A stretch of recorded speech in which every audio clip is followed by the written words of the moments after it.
Donald Trump was asked if his party was on the same page. From what you can tell, are they? To be frank with you, absolutely not. I mean, Republican senators came out of this meeting very concerned about the fact that they are not on the same page about how to advance President Trump's agenda. Now, you might think this is just a wonky congressional procedure issue, whether they do it in one bill or two bills, but it actually matters a lot because they can't even get started on this process until they decide whether to do one or two bills, because they have to pass a budget resolution, which essentially lays out instructions to the various Senate committees, basically telling them what all can be included in it and how you raise revenues from the policies you're going to enact as part of this process. So it really is as simple as that.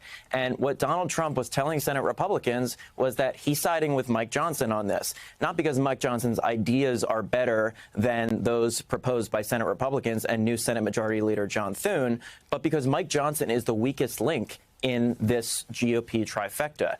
In other words, House Republicans are so dysfunctional right now, they can't pass anything. And so the best way to go forward here is to combine everything into one comprehensive piece of legislation, a mega bill, if you will, and try to get it done that way. Senate Republicans are very skeptical that that's going to work, and they tried to convince Donald Trump of that tonight. They failed to do so.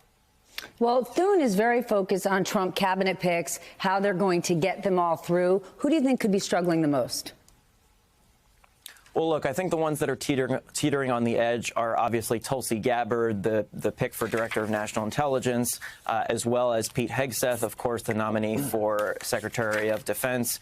Senator Jack Reed, the top Democrat on the Armed Services Committee, met with Pete Hegseth today, released really a scathing statement saying that he has no confidence in his abilities, his qualifications to be Secretary of Defense. That is a rare statement at this stage in the confirmation process, because usually members of the opposite party try to keep their powder dry. They wait until the confirmation hearing to chart out how they're thinking about a nomination. The fact that Senator Reed did what he did today, I think, bodes poorly for his nomination in terms of winning over maybe one or two Democrats. That was always a possibility. I don't think it's possible anymore at this point. The question is, do Republicans stick together on that nomination, and do they stick together on Tulsi Gabbard's nomination?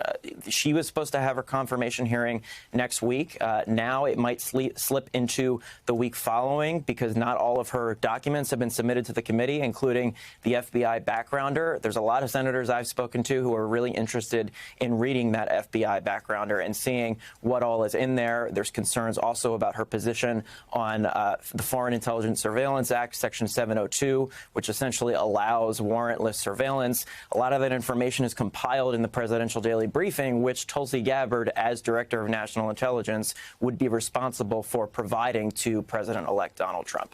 Well, yeah, go ahead.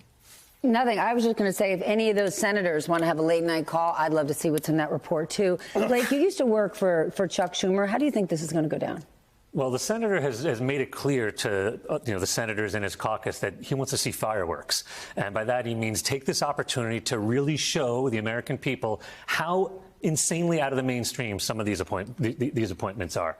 I mean, whether it's Robert F. Kennedy, we haven't even talked about him yet, in terms of running HHS, or Tulsi Gabbard. And so there's a real feeling among Democrats that they allowed the Republicans to define them as being out of the mainstream and being out of touch. And then here you have these appointments that are coming up that are just out of control. I mean, we cannot normalize this. And we've heard the names now for 3 or 4 weeks, and I think it's starting to settle in for people. Oh, yeah, Hegseth, RFK Jr. Totally. It's like, no, you can't let that happen. That's what they do. And so Schumer, I know, is going to be talking with those senators saying, yeah, can I let that happen? Prosecute that record before inertia sets in and people just accept that you're going to have these horrible nominations. Yeah, a Don Jr. trip to Greenland distracts us from going, hold on. So I read something, and I was happy you were coming tonight regardless, but when I read that New York State Democrats are looking to drop sort of the Trump resistance playbook and actually find a way to work with him on some of his winning issues, immigration, inflation, public safety. I'm guessing you like this idea. I mean, look, if you're referring to Tom Suozzi's op-ed the other day, Yes. that was a very good op-ed. I do think there are places where Democrats should work with Donald Trump if we can find common ground on the policies for which I think a majority of Americans think there's an urgent need: border security, figuring out to deal with the affordability crisis. There are areas where we can find common ground. But where there's not common ground, there shouldn't be common ground, or where these cabinet appointees or nominees who are beyond outside the mainstream, just apply the politics of the golden rule. If a Democrat had nominated someone for FBI director who had an enemies list at the back of his book, it would be a non-starter, as it should be. If they'd nominated a cable TV weekend morning show host to be the Secretary of Defense, it'd be a non-starter. Correct. As it should be. Correct. And so someone who'd been an apologist for Assad, that would be a non-starter as DNI. Someone who'd opposed vaccines, that'd be a non-starter as Health and Human Services. So apply those standards. Be forceful about it. But where there are areas where there is common ground, pursue that in good faith. Isn't there an opportunity, though, not to say Donald Trump is right on public safety or immigration or inflation, but to say Trump is looking to tackle them and crime isn't that bad or immigration isn't a crisis?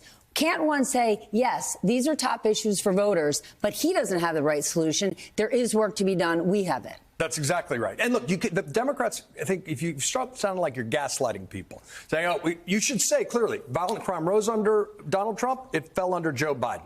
But we need to make sure we're strong on public safety. We need to make sure we're strong on the border. The Biden administration was not strong enough on the outset. Find the common ground. Find where you can find some solutions. So you're not just simply playing the obstructionist playbook, but fight the right fight on the issues that matter most. I like that. I want to share this because Speaker Johnson said Democrats are struggling with their identity. And I want to make sure I have the soundbite.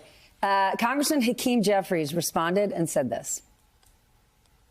The Republican conference is filled with marauding bands of individuals who can't stand each other. And Democrats, as far as I can tell, are unified in our determination to make life better for the American people. What's your take, Sammy? Maybe he's talking about the House caucus at the moment, but I think what Mike Johnson was trying to say was the Democrats and how they speak to the electorate and who is in the base and what do they believe and what are their priorities. And I think that is the disconnect that Mike Johnson was addressing. Although I do think Hakeem Jeffries gave a great response. What do you think? I mean, look, I'm going to keep it real here. It's true that the Democrats, I mean, I'm just saying as a Democrat, I'm going to be honest. I'm going to be, self-critical and just very honest. Every time a party gets their butt kicked in an election, they should have a self-reflection period. And there is always this identity and freak out that happens. I remember when I worked for Senator Schumer, we did terribly in the 2004 elections. President Bush was reelected. Congress didn't go the way we wanted. And there was a freak out. And we went and looked at what are we for? We know what the other party's for. We know what their 8 words are. No gay marriage, Iraq war, lower taxes. What are our 8 words, right? And then the same thing happened with the Republicans when Mitt Romney got creamed. And they did their autopsy, which told them to do all these things that they then went and did the exact opposite, of course, when they, nominated Trump. But yeah, it's very healthy, and I think it's important. I think the Democrats should be reassessing their identity on these things. Now, in terms of unity, it's true. The Republicans can't shoot straight. They have full control of the government now. They congratulate themselves when they actually pick a speaker without too much drama, when they can actually get their act together to just, be unified. Now we're talking about whether they're going to do one big, beautiful bill, or they're going to do 2 bills. They can't figure that out. So I think the Republicans need to worry about themselves, too. Guess what? Even if you win big, self-reflection is always a good idea. Absolutely. You just want to say something about the autopsy that they allegedly did after 2004. I don't really think they actually did much of an autopsy. I think they got saved by Obama, who is a very effective orator and celebrity. And I think part of the reason why we're here is the fact that they did not do that redefining of what are the Democrats' values. And I actually think that's what people are so upset about now, that they just feel like a Republican light party that's just as John, you should weigh in, because I don't even think you're a Democrat then. I disagree with you, but I think that this is the tension right now, right? There's a temptation to say, Democrats, you know what? Go Bernie. Do the contrast. right? And some folks might say that's great. The problem is Democrats, first of all, there are always 50% more self-identified conservatives in the country than liberals. Second of all, Democrats need to find more common cause and coalition with independent voters. Even though Kamala won independents narrowly by 3% nationally this time around, in the swing districts it went the other way. So you do need to make sure, I think we probably have some common ground, is Democrats cannot be the party that defends the status quo. That's a loser. So you need to be the party of reform. And that also means recognizing some areas where you've been on the back foot, usually because state legislatures have moved too far left and seem out of touch with common sense on the part of a lot of folks. Andrew, what are you hearing from Democrats on the Hill, those that this is their job? What are they thinking going forward? I think Democrats view the next couple weeks in particular as an opportunity. For example, tomorrow the Senate is going to vote on the Laken-Riley Act, which is a piece of legislation that would essentially make it easier for law enforcement officials to detain undocumented immigrants accused of crimes. Democrats have come up to me over the last couple of days and said they're very interested in not only voting to advance this measure tomorrow in the Senate. It'll take a few days for them to pass it, of course, but actually voting yes on final passage because they view it as an opportunity for them to reorient their message when it comes to border security. Now, this is a piece of legislation that just passed the House, of course, this week. And the question is, you know, when it gets sent to the White House, which White House will it get sent to? Will it get sent to President Joe Biden or President Donald Trump? Republicans haven't decided that yet, and it could be interesting to see if they try to jam Joe Biden with this in his final days in office here, or just wait until Donald Trump gets in office, in which case he's obviously going to sign this piece of legislation. But remember, of course, in the Senate, you've got the filibuster still, so Republicans can't pass this on their own, so they are going to need Democratic votes. All indications are at this point that enough Democrats will support this. A couple of Democrats are actually co-sponsors of it, John Fetterman and Ruben Gallego, for example.